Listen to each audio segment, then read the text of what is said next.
오늘은 출애굽기 20장 16절 말씀입니다. 내 이웃에 대하여 거짓 증거하지 말지니라. 그래서 출애굽기 20장은 하나님께서 시내산에서 모세한테 10계명 10가지 계명 지켜야 될 것을 말씀해 주고 계십니다. 지금 이제는 9번째 계명입니다. 16절 내 이웃에 대하여 거짓 증거하지 말지니라. 그렇습니다. 거짓 증거. 우리가 이제 재판장이나 그 앞에서 그 증언을 서지 않습니까? 그 증거를 할 때 거짓된 증거를 내 이웃에 대해서 하지 말라고 말씀하십니다. 이제 어제는 이제 제 8계명이었죠. 도적질하지 말지니라. 일단 어제 말씀드렸던 도적질하지 말지니라 해서 더 말씀드리고 싶었던 게 뭐였냐면은, 제가 아이스크림 그거 장사하다가 둘이 1,000원 주고 사먹고 또 이 사람이 사먹고 해서 계속 사먹다가 1,000원짜리 한 장만 왔다 갔다 하다 둘 다 망했다고 했지 않습니까? 그래서 이제 이거를 이제 더 추가해서 말씀드리면, 이게 뭐냐면은, 이건 그냥 간단하게 아이스크림 가게였는데, 예를 들어서 이제 어떤 기업이다, 아니면 어떤 단체다, 아니면 어떤 국가다. 그럼 어떤 사람이 이제 들어가지 않겠습니까? 예를 들어서 이제 자리를 차지했습니다. 그럼 어떻게 합니까? 이제 빼먹는 방법이 합법적으로 빼먹으려고 합니다. 이렇게 합니다.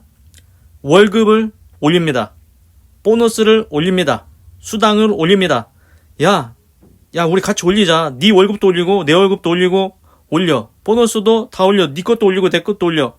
수당도 네 것도 올리고 내 것도 올려. 계속 올려. 그러면은 결국 어떻게 되겠습니까? 물론 처음에는 돈 많이 받으니까 좋지요. 그런데 나중에 그 병원이 잘 돌아가겠습니까? 결국은 적자 나서 망하게 됩니다. 그게 합법적으로 빼먹는 방법입니다. 그래서 이게 뭐냐면은, 도적질하지 말라. 우리가 이제 가다가 강도지대에서 그냥 불법적으로 가져옵니다. 이거 도적질인 거 확실히 드러났지요? 그거 우리가 압니다. 그런데 합법적으로 빼먹는 방법이 있습니다.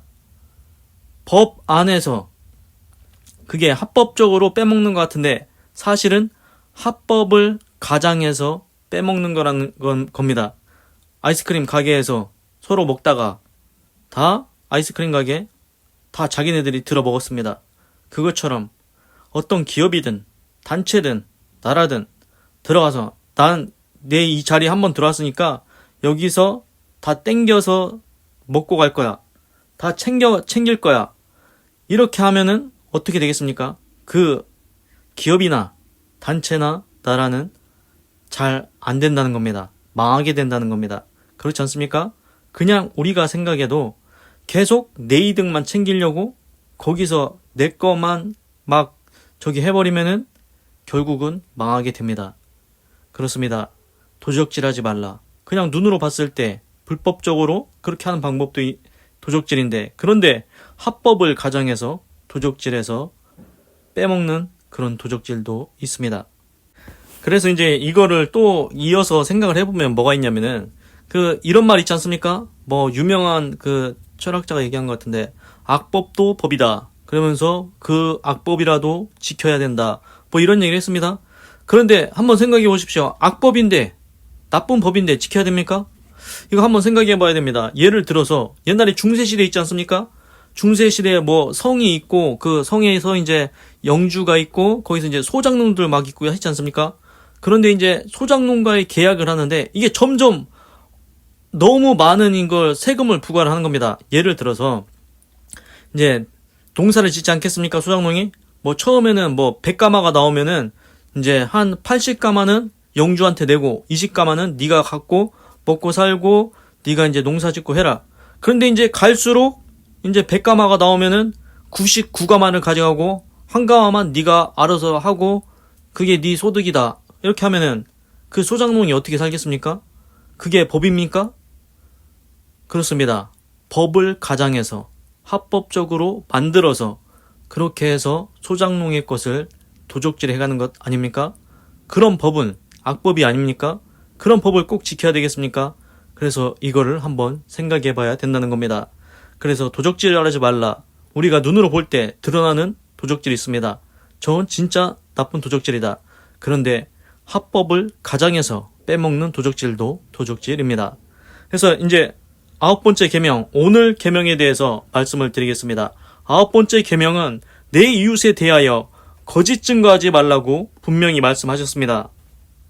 그래서 영화나 드라마에서도 보면은 이제 재판 시작을 할 때 이제 가슴에다가 손을 얹고서는 이제 진실을 얘기하겠다고 이렇게 맹세를 시키지 않습니까?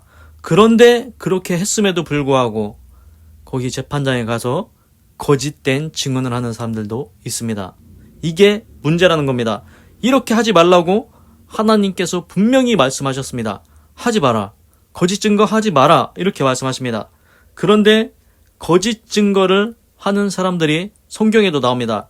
일단 신약 성경, 지금은 구약 성경인데 신약 성경에 대해서 일단 먼저 말씀을 드리겠습니다. 그 신약 성경 마태복음 28장에 보면은 예수님의 부활에 대해 나옵니다. 그 예수님이 십자가 지고 죽으셨지 않습니까? 그래서 이제 그 굴 안에다가 이제 예수님은 이제 장사를 이제 죽은 예수님의 시체를 거기다 놨는데 이제 예수님이 부활하는 장면이 나옵니다.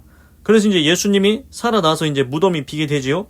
그때 이제 그 무덤을 지키던 군병들이 거짓 증언을 하게 됩니다. 돈 받고 거짓 증거를 하게 됩니다. 그래서 이거에 대해서 말씀을 드리겠습니다. 그래서 마태복음 28장입니다. 1절 안식일이 다하여가고 안식 후 첫날이 되려는 미명에 막달라 마리아와 다른 마리아가 무덤을 보려고 왔더니 그렇습니다. 예수님이 있는 그 무덤에 보러 왔습니다. 그리고 큰 지진이 나며 이제 지진이 일어났습니다. 그리고 주의 천사가 하늘로서 내려와 하늘에서 천사가 내렸습니다. 그리고서는 그 무덤에 돌을 굴려내고 그 위에 앉았는데 그 이스라엘 지역에서는 그 무덤이 그 파진 거기에다가 거시기를 넣고 그 다음에 이제 돌을 굴려서 이렇게 닫아 놓습니다. 그런데 천사가 와서 그 돌을 굴려내고 이제 그 위에 앉아 있습니다. 그 형상이 번개 같고 그 옷은 눈같이 희거늘. 그래서 천사의 모습도 설명하고 있습니다. 그 천사의 모습이 어떻습니까? 번개와 같다고 합니다. 그리고 천사가 입은 옷이 눈처럼 희었다고 말하고 있습니다. 그런데 4절에서 중요한 구절이 나옵니다. 수직하던 자들이 저를 무서워하여 떨며 죽은 사람과 같이 되었더라. 수직하던 자, 영어로 보니까 guard, 이제 지키는 사람입니다. 무덤을 지키는 군인이 있었습니다. 무덤을 지키는 군병이 있었습니다. 이 군인들이 수직, 지킬 숫자입니다. 서서 지키는 자들, 이 군병들이 그 천사가 그렇게 한 걸 보고서는 두려워합니다. 그리고 떱니다. 슉, 떨다. 그리고 became like dead man. dead는 죽은 사람처럼 이제 뻣뻣하게 굳어버립니다. 천사가 내려와서 돌을 굴려놓으니까 그걸 보고서는 깜짝 놀라는 겁니다. 두려운 겁니다. 그리고 몸이 이제 굳어버린 겁니다. 분명히 군병들이 이 일을 분명히 경험했습니다. 자기들이 눈으로 봤습니다. 몸도 굳었습니다. 그런데 나중에 가서 거짓말을 하라니까 거짓말합니다. 보십시오. 그래서 천사가 여자들에게 일러 가로되 너희는 무서워 말라. 십자가에 못 박히신 예수를 너희가 찾는 줄을 내가 안다. 그리고 이제 그 예수님 무덤에 왔던 마리아한테 얘기를 하는 겁니다. 천사가 무서워 말라고. 그 못 박히신 예수 찾는 거 알고 있다고. 그가 예수님이 여기 계시지 않다. 예수님께서 말씀하시던 대로 살아나셨다. 와서 그에 누우셨던 것 보라. 예수님 이미 여기 없지 않냐. 봐라. 예수님 살아났다. 또 빨리 가서 그의 제자들, 예수님의 12제자들 있지 않냐. 예수님의 제자들한테 얘기해라. 그가 예수님이 죽은 자 가운데 살아나셨고 너희보다 먼저 갈릴리로 가시나니 거기서 너희가 배우리라 하라. 보라 내가 너희에게 일렀느니라 하거늘. 그래서 그 여자들이 이제 그 천사들이 한 얘기를 듣고서는 이제 무섭기도 하고 큰 기쁨이 있기도 합니다. 그래서 무서움과 큰 기쁨으로 무덤을 빨리 떠나서 제자들에게 알게 하려고 다름질합니다. 달려서 이제 제자들한테 얘기하러 갑니다. 그리고 예수께서 저희를 만나 가라사대 평안하뇨 하시거늘. 그 예수님이 또 그 마리아 그 여자들을 만나 주십니다. 그리고 여자들이 나아가 그 발을 붙잡고 이제 경배를 합니다. 예수께서 말씀을 하십니다. 무서워 말라고 합니다. 가서 내 형제들에게 갈릴리로 가라 하라. 거기서 나를 보리라 하시니라.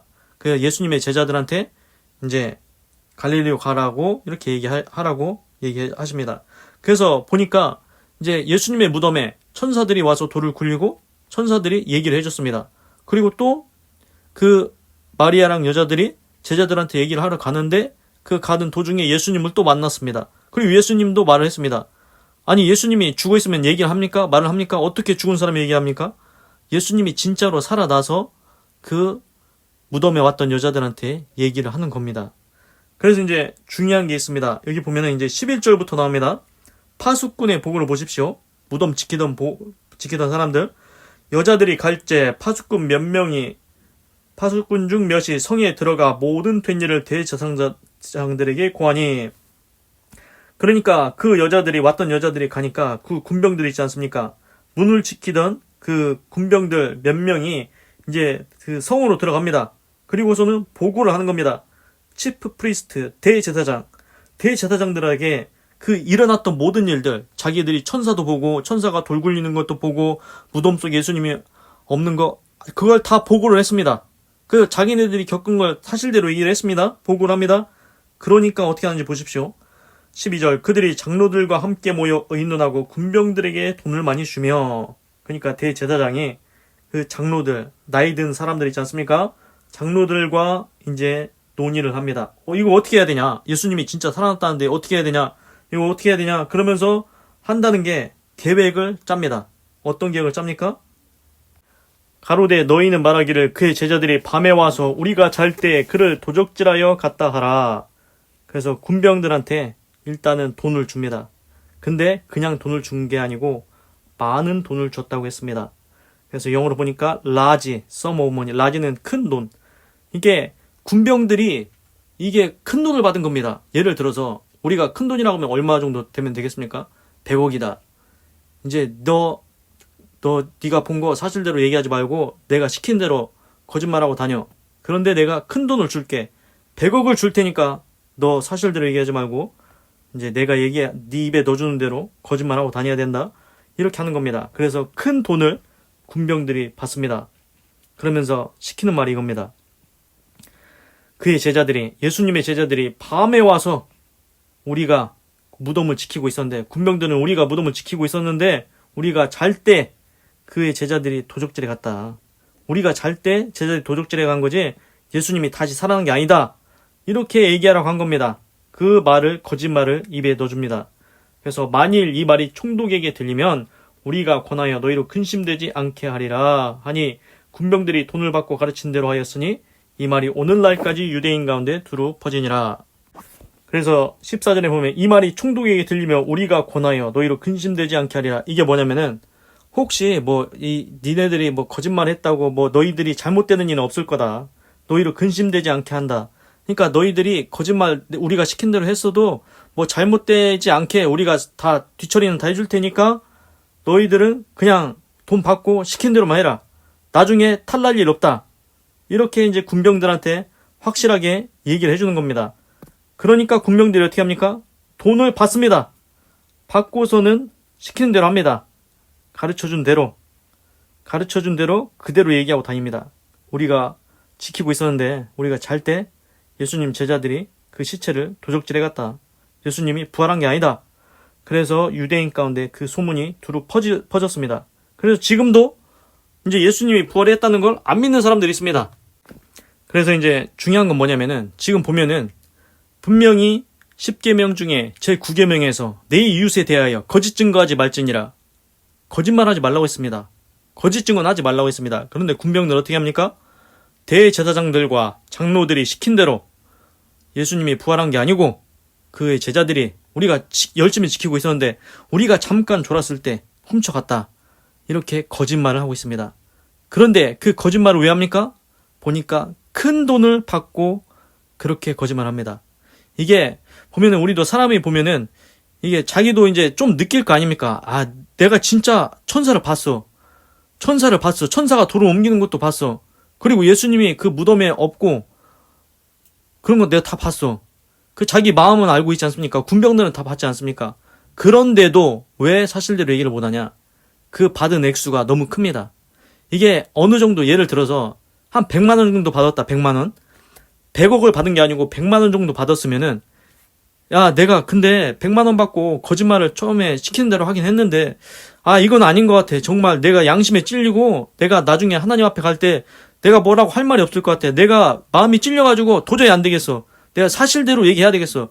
100만 원 그냥 내가 다시 갖고 얘기할 거야. 사실대로.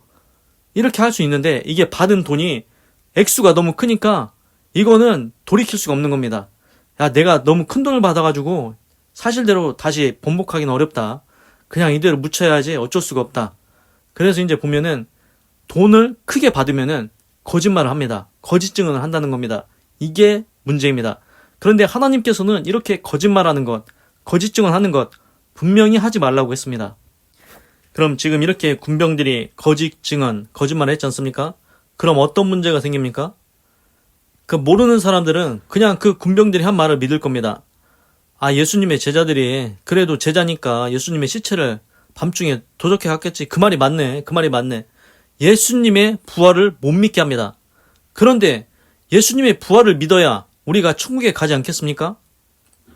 예수님이 죄가 없으신 분이 십자가에서 죽으셨다가 죄가 없기 때문에 그 사망의 권세가 예수님을 붙잡지 못하고 다시 살아나신 게 부활입니다.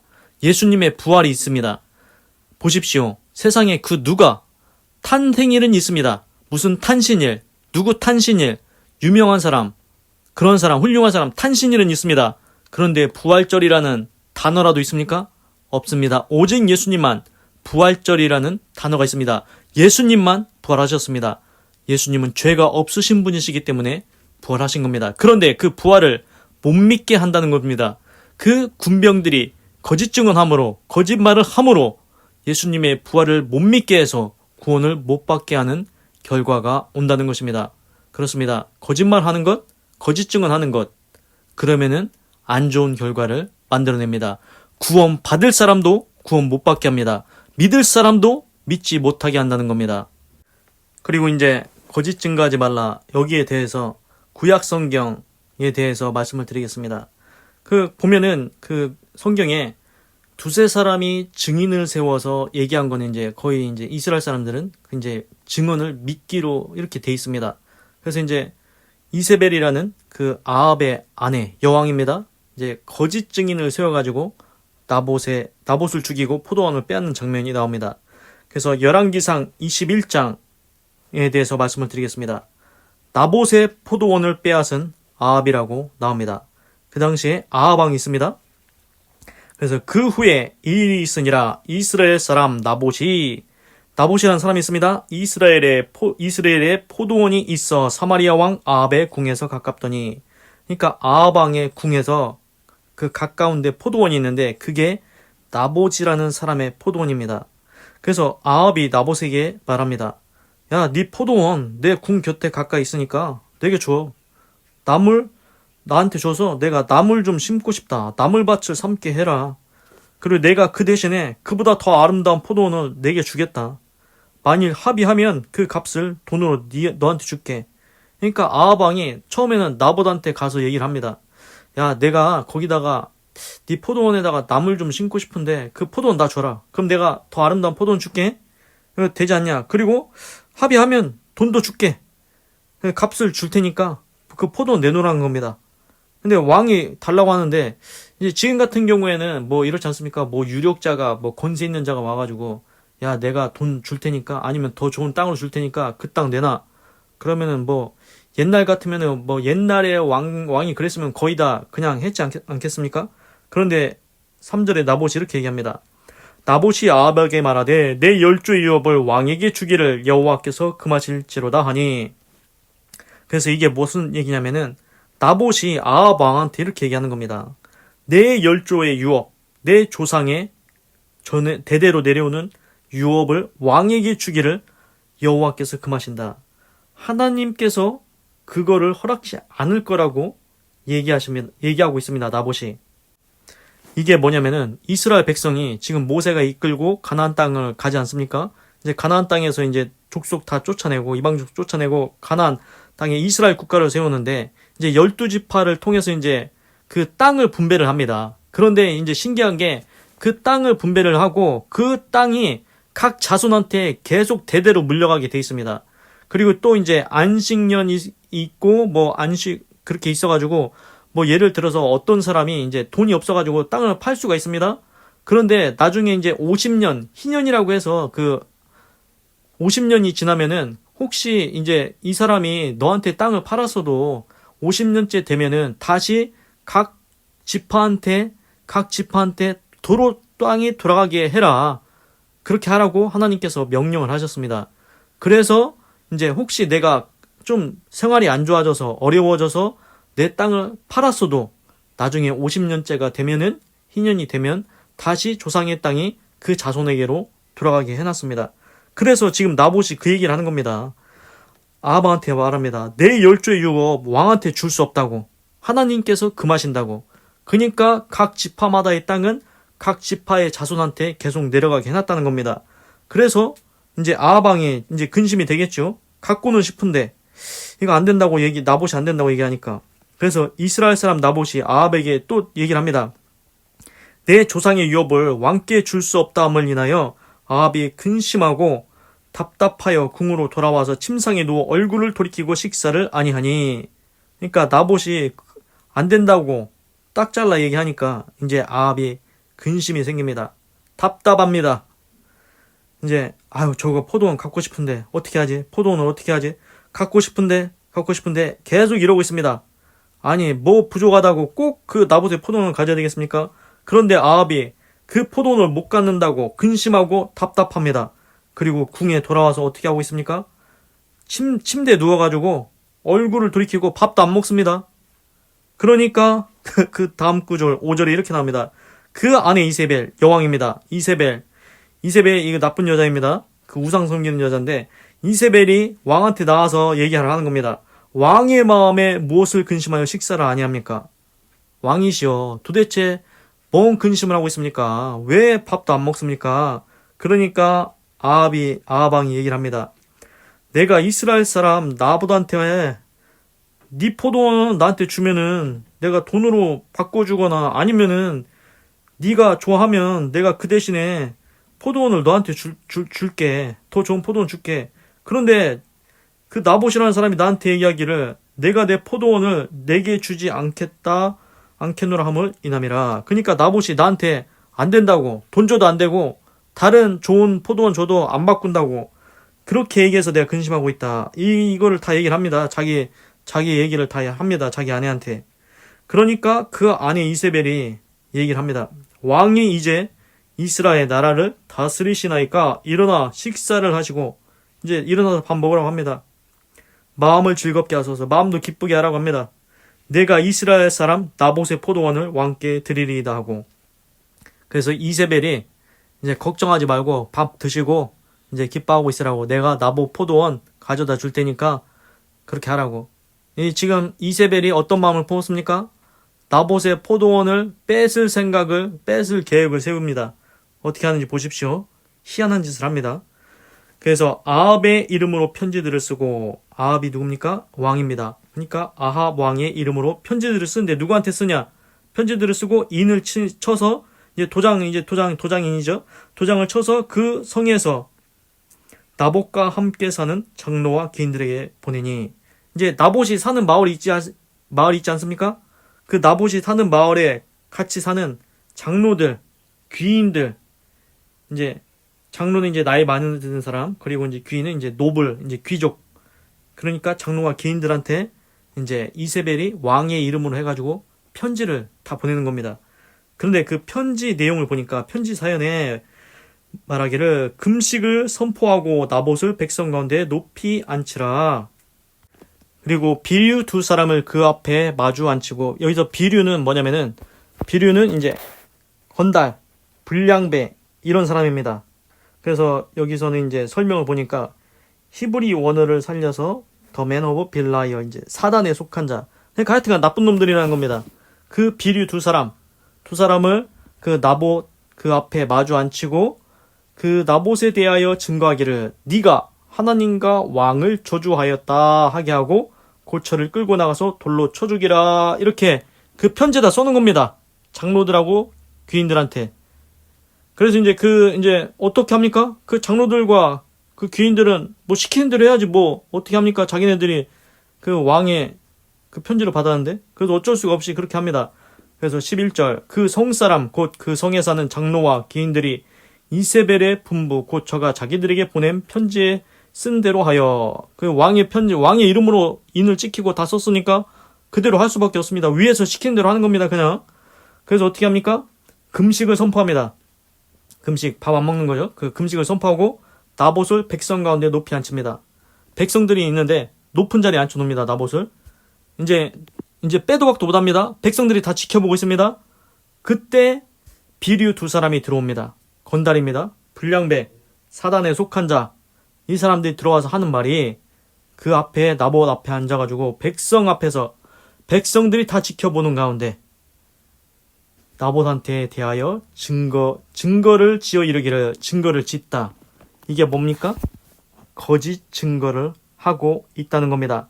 거짓 증거를 하고 있습니다. 나봇이 하나님과 왕을 저주하였다 하매 그렇습니다. 나봇이 언제 하나님과 왕을 저주했습니까?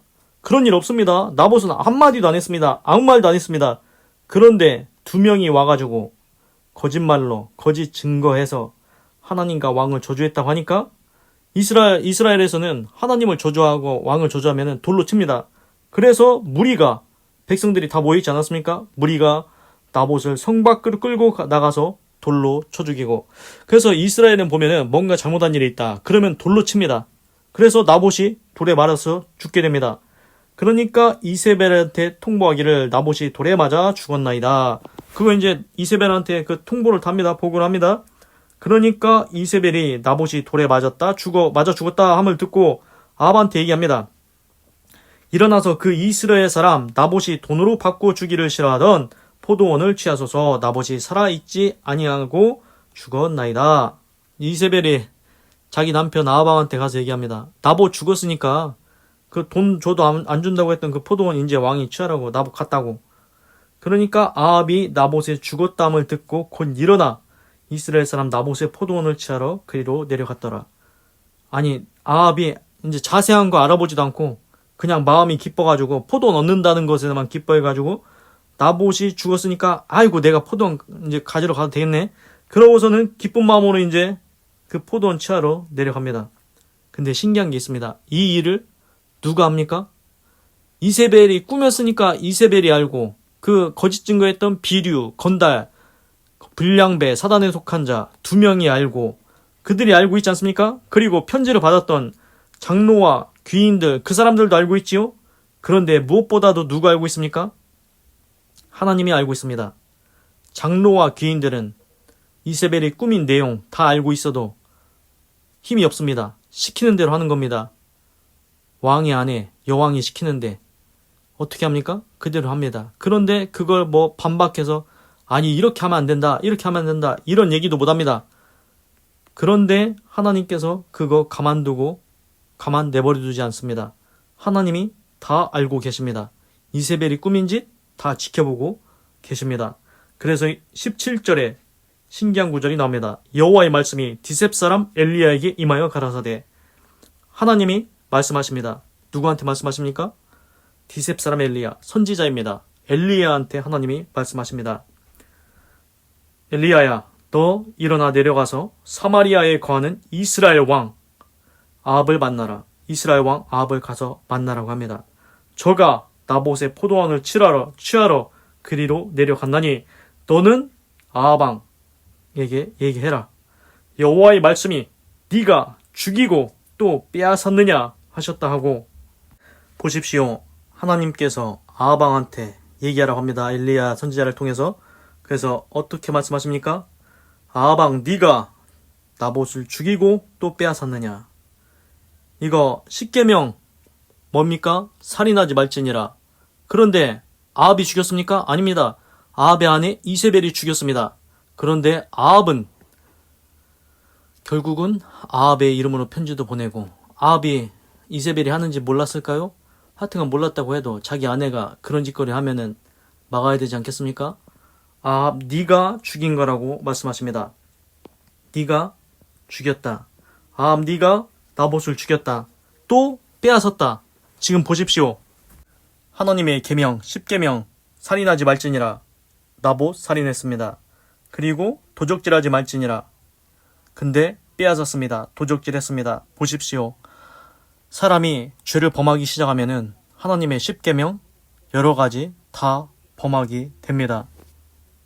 그래서 하나님께서 말씀하십니다. 여호와의 말씀이 개들이 나봇의 피를 핥은 곳에서 개들이 아합, 네 피, 내 몸의 피도 핥게 될 것이다. 이렇게 말씀하십니다. 그 나봇이 톨에 맞아 죽었지 않습니까? 그 피나지 않습니까? 그걸 동네 개들이 와가지고 핥아 먹었답니다. 그런데 하나님이 그거 가만히 안 보시고 아합한테 얘기합니다. 개들이 아합 왕, 네 피도 핥게 될 것이다. 그리고 20절에 아합이 엘리야에게 말합니다. 나의 대적이여, 내가 나를 찾았느냐? 대답하되 내가 찾았노라. 내가 스스로 팔려 여호와 보시기에 악을 행하였으므로 여호와의 말씀이 내가 재앙을 내게 내려 너를 쓸어버리되 내게 속한 남자는 이스라엘 가운데 맹인자나 노인자를 다 멸할 것이요. 보십시오. 하나님께서 얘기하십니다. 아합왕, 네가 여호와 보시기에 악을 행하였다. 그래서 내가 재앙을 너한테 내려서 쓸어버릴 건데 어떻게 쓸어버릴 거냐? 너한테 속한 남자, 아합왕의 자식들 있지 않겠습니까? 내게 속한 남자는 다 멸한다고 말씀하십니다. 집안이 아예 풍비박산 나겠지요? 또 내 집으로 느바세 아들 여로밤의 집처럼 되게 하고 아히야의 아들 바하스의 집처럼 되게 하리니 이는 내가 나의 노를 격동하고 이스라엘로 범죄케 한 까닭이니라 하셨고. 그래서 이제 이세벨이 바알과 아세라를 섬기는데 그 이제 아합왕도 이제 우상을 섬기기 위해서 이스라엘이 우상을 섬기게 합니다. 그래서 이스라엘로 범죄케 했다. 그래서 하나님의 노를 격동했다. 이제 그렇게 말씀하십니다. 그래서 이제 아합왕에 대해서는 어떻게 될 거라고, 이런 벌을 받을 거라고 말씀하셨고, 이번에는 아합의 아내 이세벨, 이를 직접 꾸민 이세벨에 대해서는 어떻게 말씀하시는지 보십시오. 23절, 이세벨에 대하여도 여호와께서 말씀하여 가라사대 개들이 이스라엘 성 곁에서 이세벨을 먹을지라. 동네 개들 있지 않습니까? 개가 이세벨을 뜯어먹을 거랍니다. 아합에게 속한 자로서 성읍에서 죽은 자는 개들이 먹고 들에서 죽은 자는 공중의 새가 먹으리라 하셨느니라 하니, 그 성읍에서 죽으면은 개들이 뜯어먹고 들에서 죽으면은 새가 와서 이제 까마귀, 독수리, 매, 새 있지 않습니까? 새가 뜯어먹는다는 겁니다. 예로부터 아합과 같이 스스로 팔려 여호와 보시기에 악을 행한 자가 없음은 저가 그 아내 이세벨에게 충동되었음이라. 보십시오. 이세벨이, 이 여자가 우상 섬기는 여자입니다. 바알과 아세라 섬깁니다. 이 이세벨에게 충동이 되어가지고 이세벨이 자꾸 부추기는 겁니다. 야, 우상 섬기자 같이. 아합왕을 꼬드기는 겁니다. 유혹합니다. 그래서 아합왕이 거기에 같이 동조했습니다. 스스로 팔려서 이세벨과 같이 악을 행했습니다. 그래서 이제 여기서 중요한 게 뭐냐면 또 이제 이세벨 그 여왕이지 않습니까? 결혼을 잘해야 됩니다. 여자도 하나님을 섬기는, 하나님을 경외하는 여자를 만나야지 우상 섬기는 여자 때문에 아예 아합왕이 인생이 거식이 돼버리게 생겼습니다. 26절, 저가 여호와께서 이스라엘 자손 앞에서 쫓아내신 아모리 사람의 모든 행한 것 같이 우상에게 복종하여 심히 가증하게 행하였더라. 보십시오. 아모리 사람의 모든 행한 것 같이 우상에게 복종했다. 바알과 아세라 우상 섬겼지 않습니까? 아합왕과 이세벨이 바알과 아세라 하나님을 버리고 우상을 섬겼습니다. 이게 심히 가증하게 행하였다고 말씀하십니다. 보십시오. 하나님께서 10계명에 뭐라고 말씀하셨습니까? 우상 섬기지 말라고 분명히 말했는데 우상 섬기지 않습니까? 우상 섬기고, 나봇 살인하지 말라는데 살인하고, 도적질하지 말라는데 도적질하고, 지금 10계명 계속 범하고 있지 않습니까? 하나님이 하지 말라는 것 계속 하고 있습니다. 그런데 이제 또 신기한 구절이 나옵니다. 27절에 보면은 아합이 이 모든 말씀을 들을 때, 아합이 이제 자기 벌 받는다고, 자기 피를 개들이 핥는다고 막 그런 얘기를 들으니까 이제 자기 자식들도 하나님께서 벌한다고 하니까 이 모든 말을 듣고서는 또 희한한 일을 합니다. 그 옷을 찢고 굵은 배로 몸을 동이고 금식하고 굵은 배에 누우며 행보도 천천히 한지라. 지금 금식하고 회개하는 겁니다. 하나님, 제가 잘못했습니다. 그러니까 여호와의 말씀이 디셉 사람 엘리야한테 임하여 가라사대, 다시 엘리야한테 이제 하나님께서 말씀하라고 합니다. 봐라, 29절, 아합이 내 앞에서 겸비함을 네가 보냐? 저가 내 앞에서 겸비함을 인하여 내가 재앙을 저희 시대에 내리지 아니하고 그 아들의 시대에야 그 집에 재앙을 내리리라 하셨더라. 그래서 보십시오. 아합이 그래도 이제 너 죄졌지. 그러니까 너 심판할 거야. 너 벌할 거야. 네 피를 개들이 할 거야. 네 자식들 거식이 될 거야. 그러니까 아합이 금식하고 이제 회개하는 모습을 보여줬지 않습니까? 그러니까 하나님께서 그래도 자비와 긍휼을 베푸셔서 이렇게 얘기합니다. 자, 봐라. 선지자 엘리야야, 봐라. 그래도 아합이 그 내가 벌한다는 얘기를 듣고 겸비함을 보여주고 있다. 그래서 내가 재앙을 내린다고 했는데 아합 왕의 시대가 아니고 그 아들의 시대에 재앙을 내릴 거다. 그렇습니다. 하나님께서 조금 용서해 주시는 모습이 보이시지 않습니까? 그렇습니다. 그런데 중요한 건 뭐냐면은 그 벌을, 재앙을 안 내린다고는 안 하십니다.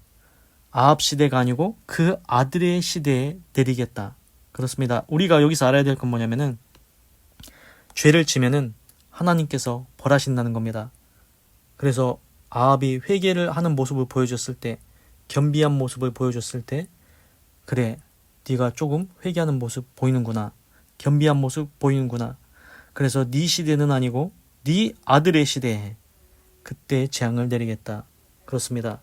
하나님은 죄를 지으면은 거기에 대해서 벌한다고 말씀하고 계십니다. 그래서 이제 오늘 말씀드린 것은 무엇입니까?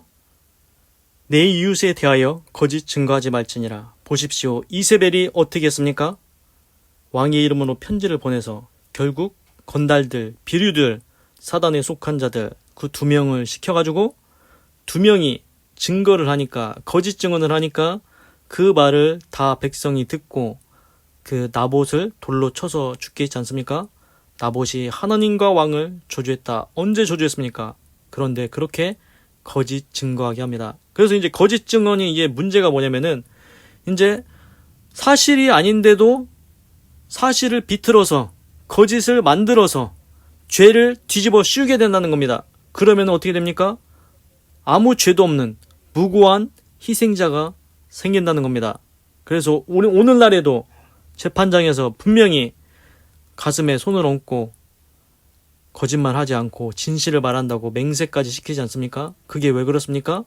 거기서 거짓 증언을 한마디 들어가면 재판이 뒤집어진다는 겁니다.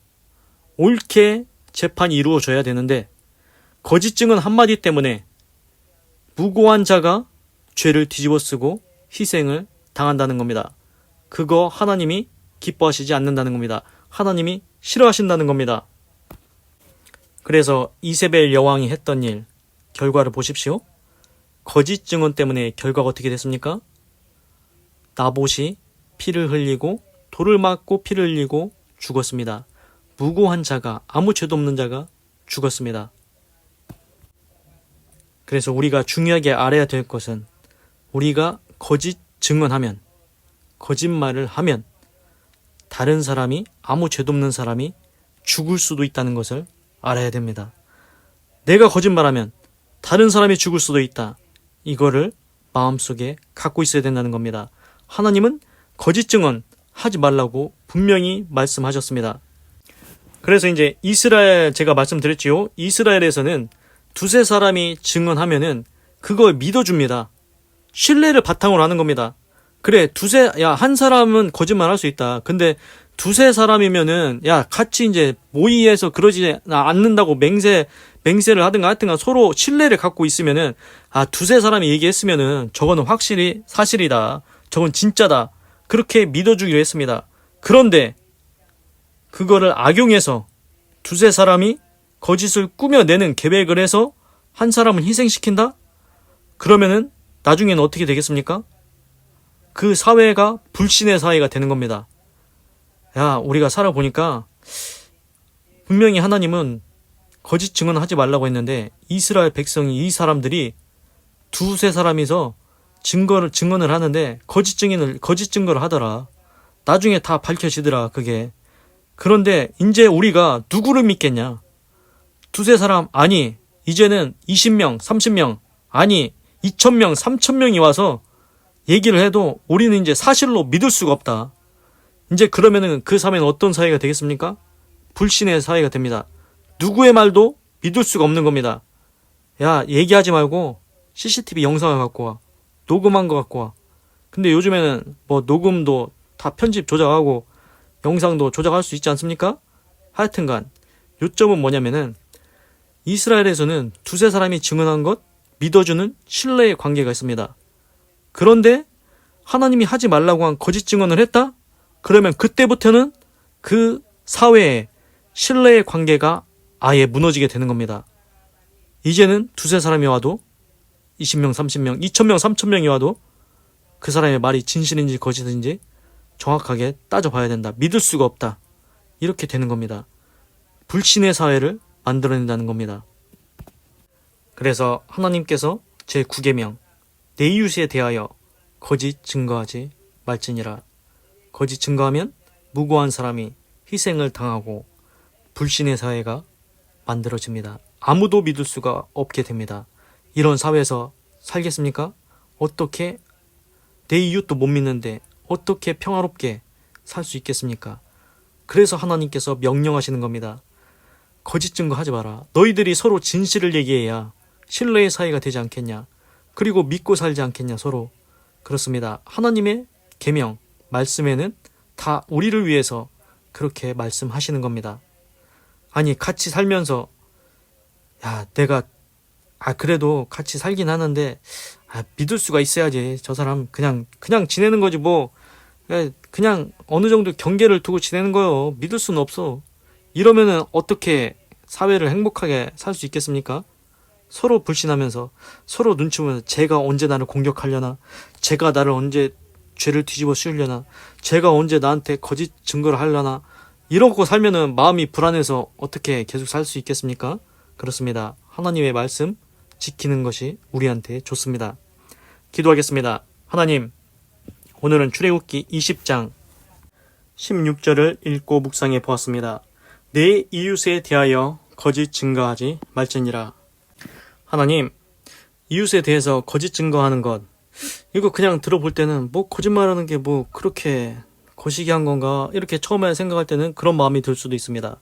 그런데 성경을 살펴보니까 이 거짓 증거 때문에 구약 성경에서는 나봇의 포도원을 빼앗은 아하방과 이세벨, 거짓 증인을 세워서 하나님을 저주했다고 뒤집어 씌워서 나봇을 죽이고 포도원을 빼앗았습니다. 하나님, 거짓 증언 때문에 무고한 사람이 죽을 수도 있다는 것 알게 되었습니다. 그래서 거짓 증거하지 않게 하여 주시옵소서. 또한 신약 성경을 보니까 그 예수님께서 부활하셨는데 천사가 무덤에서 돌을 옮기고 부활하셨는데 군병들이 분명히 천사도 보고 몸도 굳고 두려웠는데 그거를 이제 대제사장들한테 보고를 했더니 돈을 많이 주면서 제자들이 밤중에 군병들이 잠깐 졸을 때 시체를 훔쳐갔다고 그렇게 거짓말하라고 해서 돈을 받고 거짓말을 했습니다. 그래서 지금도 이스라엘에서는 제자들이 훔쳐갔대야. 제자들이 당연하겠지. 제자들이 얼마나 주님을 따라서 그러니까 훔쳐갔을 거야. 그렇게 이미 알고 있는 사람도 있습니다. 그렇습니다. 실제로 그 당시에 없던 사람들, 그거를 이제 믿지 못하는 사람들은 그걸 믿을 겁니다. 제자들이 훔쳐갔다. 이 거짓된 소문, 거짓 증언만 믿을 겁니다. 그러면 이게 무슨 문제가 되는지 알게 되었습니다. 예수님은 분명히 죄가 없으셔서 사망의 권세에서 놓여서 다시 부활하신 건데 예수님의 부활을 못 믿게 만들었습니다. 예수님의 부활을 못 믿으면 어떻게 구원을 받을 수 있겠습니까? 그렇습니다. 군병들이 돈을 받고 거짓 증거한 것, 그게 아무것도 아닌 게 아닙니다. 그 거짓말 때문에, 거짓 증언 때문에 예수님의 부활을 안 믿는 자들이 있습니다. 그래서 더 쉽게 얘기하자면 만약에 내가 거짓 증언으로 거짓말로 예수님 믿어도 구원 못 받아 이러고 다닌다고 해보십시오. 그런데 그거를 정말로 내가 거짓말로 한 건데 그걸 믿는다? 예수님 믿어도 구원 못 받는다. 이 말을 듣고서 예수님 안 믿으면은 그 사람 지옥 갔는데 엄청난 결과가, 안 좋은 결과가 생기지 않습니까? 그렇습니다. 우리가 말 한마디를 할 때도 거짓말하는 것, 거짓 증언하는 것, 이것 때문에 무고한 사람이 희생하고 이제 안 좋은 결과를 초래할 수 있다는 것 깨달아야 됩니다. 하나님, 거짓 증거하지 않게 하시옵소서. 내가 거짓 증거해서 피해가 생길 수 있다는 것 분명히 알았습니다. 이게 단순한 피해가 아니고 엄청난 결과를 초래할 수 있다는 것 알았으니 이제부터는 내 이웃에 대하여 거짓 증거하지 않게 하시고 진실을 얘기하게 하시고 하나님 서로 신뢰관계를 세울 수 있는 믿음의 삶을 살아갈 수 있도록 인도하여 주시옵소서. 하나님, 사람은 그 마음속에 있는 것을 입 밖으로 낸다고 했습니다. 선인은 그 마음에 쌓은 선에서 선한 말을 내고 악인은 그 쌓은 악에서 악을 말한다고 했습니다.